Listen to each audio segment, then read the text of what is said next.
মাটি হলো কৃষি উৎপাদনের মূল উপাদান, যা ফসলের বৃদ্ধি এবং উৎপাদনকে সরাসরি প্রভাবিত করে। মাটির পিএইচ মান অর্থাৎ মাটির অম্লতা ও খারত্বের পরিমাণ ফসলের জন্য অত্যন্ত গুরুত্বপূর্ণ। অম্লীয় বা খারত্ব উভয় মাটি ফসলের জন্য উপযুক্ত পরিবেশ সৃষ্টি করতে পারে না, যার ফলে ফসলের বৃদ্ধি বাধাগ্রস্ত হয় এবং ফলন হ্রাস পায়। বাংলাদেশের বিভিন্ন অঞ্চলের অধিকাংশ মাটির অম্লতা অত্যধিক হওয়ার কারণে এখানে উন্নত কৃষির জন্য উপযুক্ত মাটি প্রাপ্তির সমস্যা রয়েছে। এই সমস্যার সমাধানে জলসেচ প্রয়োগের প্রযুক্তি কার্যকর ভূমিকা রাখতে পারে। দর্শক এখানে দেখতে পাচ্ছেন 92 একটা বাম্পার ফলন হয়েছে।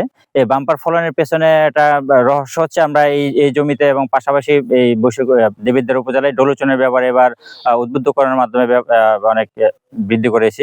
মাটির অম্লতা ও খারত্ব ফসলের জন্য আবশ্যকীয় 17টি পুষ্টি উপাদানের মধ্যে 14টির উপস্থিতি এবং তাদের সহজলভ্যতা নিয়ন্ত্রণ করে। মাটির পিএইচ এর মান 5.6 থেকে 7.3 মধ্যে থাকলে, অর্থাৎ মাটি মৃদু অম্ল থেকে মৃদু খারত্ব হলে এসব পুষ্টি উপাদান ফসলের জন্য সহজলভ্য হয়। অন্যদিকে পিএইচ মান 4.5 থেকে 5.5 এর মধ্যে থাকলে তা অধিক অম্লীয় মাটি, আর মান 4.5 এর নিচে থাকলে তা অত্যধিক অম্লীয় মাটি বলে গণ্য হয়।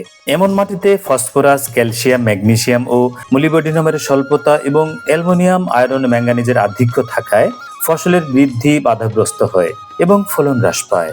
ডলোচুন প্রয়োগের উপকারিতা। ডলোচুন ডলোমাইট ও ডলোঅক্সিসুন নামে পরিচিত একটি প্রাকৃতিক খনিজ উপাদান, যা ক্যালসিয়াম ও ম্যাগনেসিয়ামের সমন্বয়ে গঠিত। এটি প্রধানত পাউডার আকারে পাওয়া যায় এবং মাটির অম্লতা কমানোর জন্য ব্যবহৃত হয়। ডলোচনে 20 ভাগ ক্যালসিয়াম এবং 11 ভাগ ম্যাগনেসিয়াম থাকে, যা ফসলের জন্য অত্যাবশ্যকীয় পুষ্টি উপাদান সরবরাহ করে।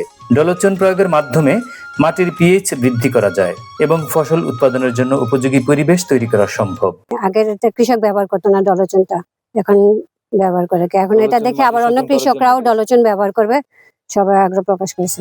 বিশেষ করে ডলোচন ব্যবহার করে অম্লীয় মাটির পিএইচ 5.6 এর উপরে আনা সম্ভব, যার ফলে ফসলের জন্য উপযোগী পরিবেশ তৈরি হয়। ডলোচনে ক্যালসিয়াম এবং ম্যাগনেসিয়াম থাকার কারণে এটি মাটির পুষ্টি উপাদান সরবরাহের ক্ষেত্রে সহায়ক। এগুলো আলাদাভাবে প্রয়োগ করতে হয় না, যা সারের খরচ কমিয়ে দেয়। উপরন্তু মাটির পিএইচ সঠিক পরিসরে পৌঁছায় এবং ফসলের উৎপাদন ক্ষমতা বৃদ্ধি পায়।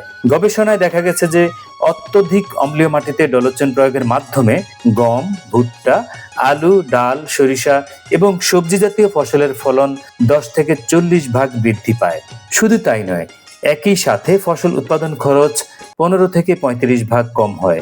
ডলোচন প্রয়োগের একটি গুরুত্বপূর্ণ সুবিধা হলো এটি একবার প্রয়োগ করলে সাধারণত পরবর্তী 3 বছর পুনরায় প্রয়োগ করতে হয় না, যা কৃষকদের জন্য সুবিধাজনক। এই ডলোচনটা দেওয়ার ফলে এখন আলুর রং, কালার বৃদ্ধি অনেক সুন্দর হয়েছে এবং সাইজ খুব সুন্দর হয়েছে, আলু ও ফলন বৃদ্ধি হয়েছে। গবেষণার তথ্য মতে প্রতি শতাংশ জমিতে 4 কেজি অর্থাৎ বিঘা প্রতি 132 কেজি হারে ডলোচন প্রয়োগ করতে হয়। ডলোচন জমিতে প্রয়োগের আগে মাটি পরীক্ষা করে মাটির পিএইচ, জৈব পদার্থের পরিমাণ এবং মাটির গুণটের উপর ভিত্তি করে ডলোচনের পরিমাণ নির্ধারণ করতে হবে।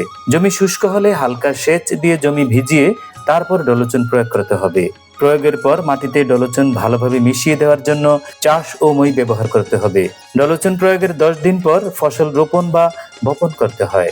ধান ও জলাবদ্ধ অবস্থায় আবাদ করা ফসলের জন্য ডলোচন প্রয়োগের প্রয়োজন নেই। ডলোচন বিষয়ক এই ডকুমেন্টারিটি কৃষক ভাই সহ সকলের উপকারে আসবে বলে আমরা আশা করি।